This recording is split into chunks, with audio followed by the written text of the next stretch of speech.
Hai semuanya. Berjumpa lagi bareng Mimin Ara di sini. Ara ucapin terima kasih banyak ya atas support dan kesetiaannya sampai sejauh ini. Dan Ara tidak akan bosan-bosan minum pil tingkat dewa agar kembali kerja membawakan episode-episode berikutnya dari BTTH Keabadian Kaisar.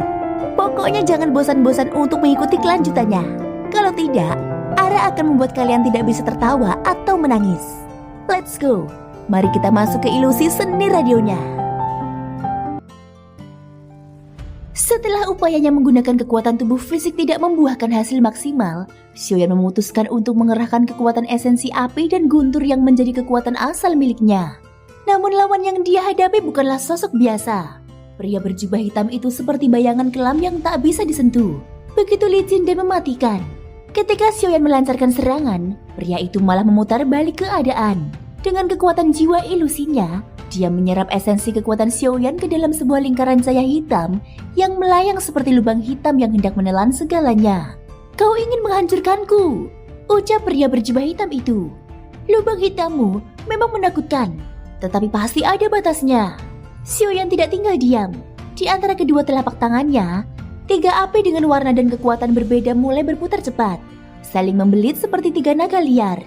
Dalam waktu singkat ketiga api itu menyatu dan membentuk sebuah teratai putih abadi yang memancarkan cahaya suci yang tidak bisa dipadamkan. Tak berhenti di situ, dia lalu menggabungkan 3 jenis guntur sekaligus, mencoba merobek aturan ruang yang ada di sekelilingnya. Dia tidak ingin membuang terlalu banyak waktu menghadapi pria berjubah hitam itu. Satu-satunya tujuannya sekarang adalah merebut jiwa ilusi, dan itu berarti harus menyelesaikan pertempuran ini secepat mungkin. Satu tangannya menggenggam teratai api yang berkobar, sementara tangan lainnya memegang teratai guntur yang menyala ganas. Keduanya adalah simbol kekuatan asal yang berbeda. Namun Xiaoyan sekali lagi mencoba melakukan sesuatu yang sangat berisiko, yaitu menyatukan keduanya menjadi satu.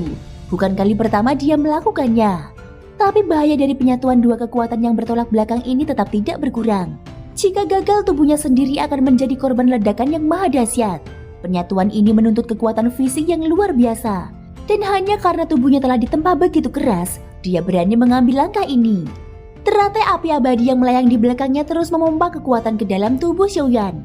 Dari kejauhan, kekuatan api dan guntur tampak seperti air dan minyak yang tak mungkin menyatu. Namun dengan pengendalian dan kehendaknya yang kokoh, kekuatan itu perlahan berpadu. Api yang tadinya tampak biasa-biasa saja, kini melebur ke dalam gabungan teratai api dan guntur, membuat energi yang dilepaskannya melonjak berkali lipat hingga menggetarkan ruang kosong di sekitarnya. Inilah kekuatan asal Xiaoyan. Dan sejak dia mencapai tahap ketiga keabadian para dewa, kekuatan asalnya berkembang jauh lebih hebat berkat teknik transendensi yang ia kuasai. Jika kelak dia mencapai lapisan ke-9 dari tahap ini, maka kekuatan aturan yang ia miliki akan benar-benar tak tertandingi. Tiba-tiba satu lagi kilatan petir menyatu dalam pusaran energi itu. Gabungan antara guntur dan api mencapai titik puncaknya, tampak seperti gunung berapi yang siap meletus. Tanpa menunggu lebih lama, Xiaoyan mengarahkan kekuatan tersebut ke lubang hitam di hadapan pria berjubah hitam. "Mari kita lihat, apakah aturan ruangmu lebih kuat daripada kekuatanku?" Kekuatan gabungan itu berputar dalam spiral yang luar biasa cepat, kadang menyatu, kadang terpisah, lalu kembali bersatu seperti tarian 2 dewa perang. Dalam sekejap ledakan dahsyat tercipta dan menghantam lubang hitam yang semula tampak mampu menelan segalanya. Ledakan itu mengguncang ruang hampa, menghancurkan lubang hitam hingga berkeping-keping. Ternyata, lubang hitam pun memiliki batasnya. Bila energi yang dihantamkan cukup besar, maka dia pun akan runtuh. Gelombang kekuatan menyebar dan menghantam pria berjubah hitam secara langsung. Tubuhnya bergetar hebat. Jiwa ilusi yang tersembunyi di dalamnya pun ikut terguncang. Kilatan petir menyambar tubuhnya, sementara api menyapu kulitnya, membakar daging hingga mengelupas. Darah mengalir deras dari tubuh yang kini tampak rapuh. "Tidak, jiwa ilusi itu milikku. Tidak ada seorang pun yang pantas memilikinya selain aku," teriaknya penuh amarah dan ketakutan. Namun tubuhnya mulai bergetar hebat.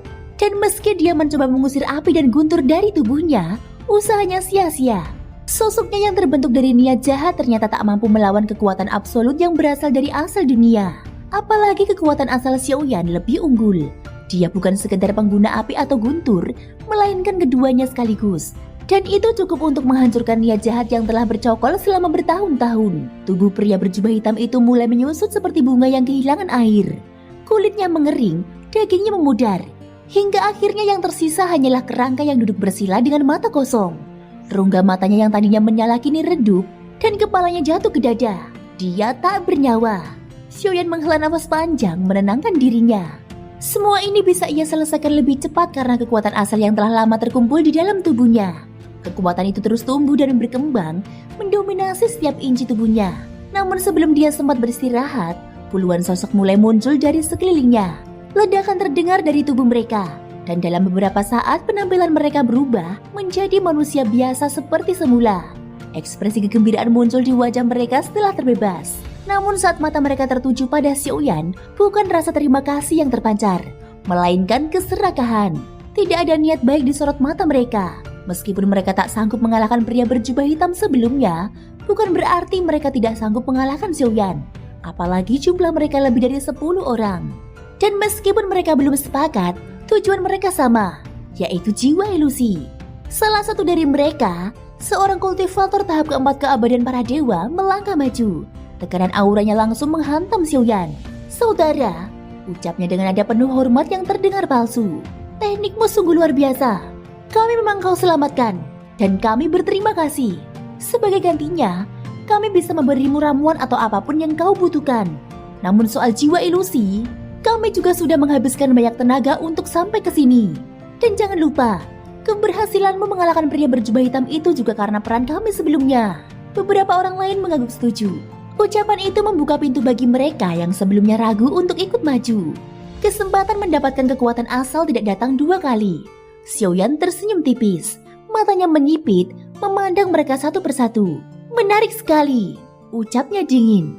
"Kalau kalian memang bisa mengalahkanku, silakan ambil. Tapi kalau tidak, jangan harap bisa mendapatkan apapun. Dasar sampah."